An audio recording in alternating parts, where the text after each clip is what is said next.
बहुत समय पहले की बात है। एक घने जंगल में एक शेर रहता था जिसका नाम था शेर सिंह। वह जंगल का राजा था और उसकी एक गर्जना से पूरा जंगल कांप उठता था। लेकिन शेर सिंह सिर्फ बलवान नहीं था, वह बहुत घमंडी भी था। उसे लगता था कि इस दुनिया में उससे ताकतवर कोई नहीं है। एक दिन शेर सिंह को बहुत तेज भूख लगी। वह शिकार की तलाश में इधर उधर भटकने लगा। तभी उसकी नजर एक छोटे से खरगोश पर पड़ी। खरगोश अपने बिल से बाहर निकलकर गाजर खा रहा था। शेर सिंह को उसे देखकर हंसी आ गई। उसने सोचा, यह कितना छोटा और कमजोर है, आज तो मैं इसी को अपना नाश्ता बनाऊंगा।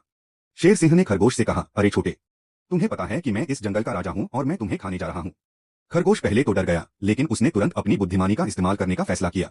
उसने शेर से कहा, महाराज, आप तो राजा हैं, आप मुझ जैसे छोटे से जानवर को खाकर अपनी भूख कैसे मिटा सकते हैं? मैं तो बहुत छोटा हूं। तो क्या हुआ? शेर ने गुर्रा कर पूछा। खरगोश ने कहा, महाराज, मैंने पास ही एक दूसरे शेर को देखा है। वह आपसे भी ज्यादा बड़ा और ताकतवर दिखता है। वह कह रहा था कि वही इस जंगल का असली राजा है।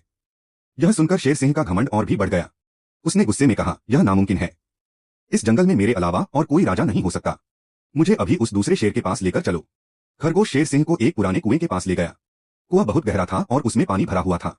खरगोश ने कहा, महाराज, वह दूसरा शेर इसी कुएं के अंदर रहता है। शेर सिंह ने कुएं के अंदर झांका। कुएं के साफ पानी में उसे अपनी ही परछाई दिखाई दी। परछाई देखकर उसे लगा कि यही वह दूसरा शेर है। वह कुएं के अंदर अपनी परछाई पर गुर्राया। जब उसने गुर्राया तो कुएं के अंदर से भी वैसी ही आवाज आई। गुस्से से बेकाबू होकर शेर सिंह अपनी परछाई से लड़ने के लिए कुएं में कूद पड़ा। कुआं बहुत गहरा था और वह उसमें डूब गया। इस तरह खरगोश ने अपनी समझदारी से अपनी और जंगल के बाकी जानवरों की जान बचाई। खरगोश की बुद्धिमानी की वजह से जंगल में शांति वापस आ गई।